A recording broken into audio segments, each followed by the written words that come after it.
Hi everybody, welcome back. So this time we're learning about acceleration. It's going to be fun, or not. It's really up to you. Okay, so acceleration is the change in your velocity over time. Now, an important little concept here is that displacement, velocity, acceleration, they're all vectors. That means that your direction is important. If I'm going 4 meters to the right, 4 meters per second to the right, and then I switch and go 10 meters per second the other way, well, that's opposite directions. So my change is not 6, 10 minus 4. It is 4 minus negative 10. I'm going from 4 meters to the right to the left. And so it would be actually a change of 14 meters per second. That's what you have to worry about. You have to think about direction. And as you get to the higher level classes, we think about angles as well, because, directions aren't always just left or right or up and down. In this class, that's usually all we're going to do. We're not going to do anything crazy. But for future classes, get ready for it. Okay, so if it takes you 28 seconds to switch from going this direction to this direction, or vice versa, then what was your acceleration? Well, your acceleration, it's a vector, it really should have a little hat on it. I just removed that because your book doesn't use that. That's a horrible little hat. Let's try again. There you go. Because your book doesn't usually do that. Well, it's the change in velocity over time. And so we have is 14 meters per second divided by 28 seconds. Simple math, 0.5 meters per second squared. Okay, for acceleration, it's always going to be distance over time squared. That's the dimensions. It can be weird. It can be miles per hour squared. Don't really see that unless you're doing like rockets. It might be kilometers per minute squared. It might be feet per second squared. There's all these different things it can be, but you're going to have length on the top and time squared on the bottom. Okay, now these equations are important. And I will make a note here that this is technically your average acceleration, because we don't really know how the acceleration changed at any point during that 28 seconds. It could be that you accelerated like crazy to start, like, whoa, spun the boat around and got almost the way that, got almost to 10 meters per second. And then you get like 9.9, and then you're just like, you know what, I'm going to just really take it easy for the last 0.1. So it might be that you had a huge acceleration to begin with, and then a very small acceleration after that. Either way, whatever it would be, it's going to average out 28 seconds. And if we made this time step smaller and smaller and smaller, we would eventually get the instantaneous acceleration for a particular time. You have a homework problem about that? No, I say homework, a lesson problem about that. If you get stuck, just try it, get it wrong, and I'll walk you through it. There's always feedback on all these problems, so use that to your help. Okay, now let's go on to the last little section here, which is going to be about common units.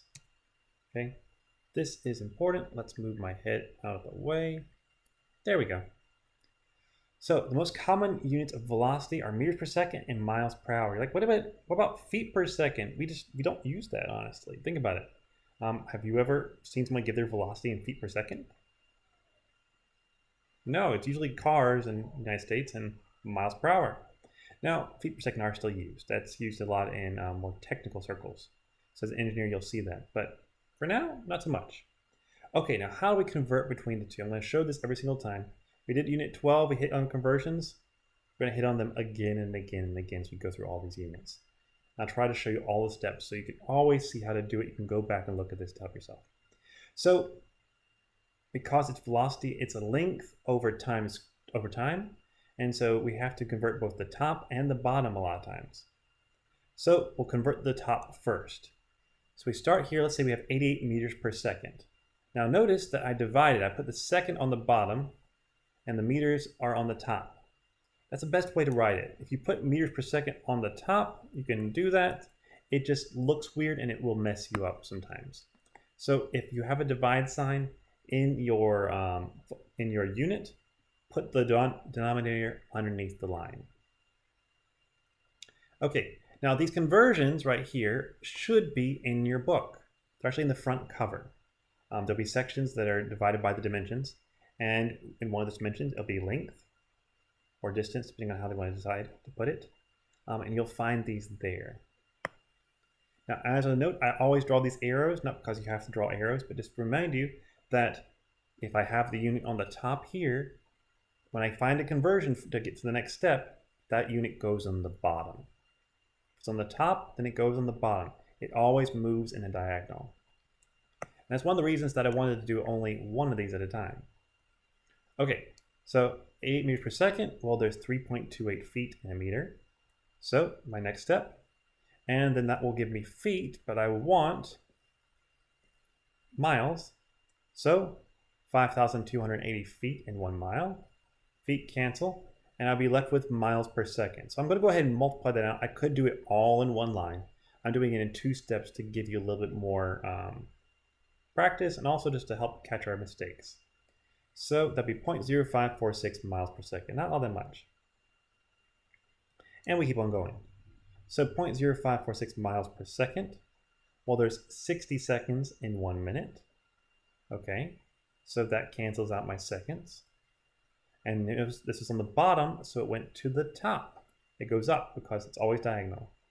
And there are 16 minutes in 1 hour. Once again, these conversions are in your book. And if we multiply all this out correctly, hopefully I did, we'll get 196.8 miles per hour. So 88 meters per second is 196.8 miles per hour. Woo! Those numbers change. Okay, now the most common units of acceleration are meters per second squared and feet per second squared. You're like, wait a minute. We don't use feet per second, we'll use feet per second squared? Yeah, it's weird. That's life. And if you're being honest, with cars at least, where you see acceleration probably the most, they usually say they can go from 0 to 60 miles per hour in a certain number of seconds. They're actually mixing units there, and it gets a very weird acceleration unit.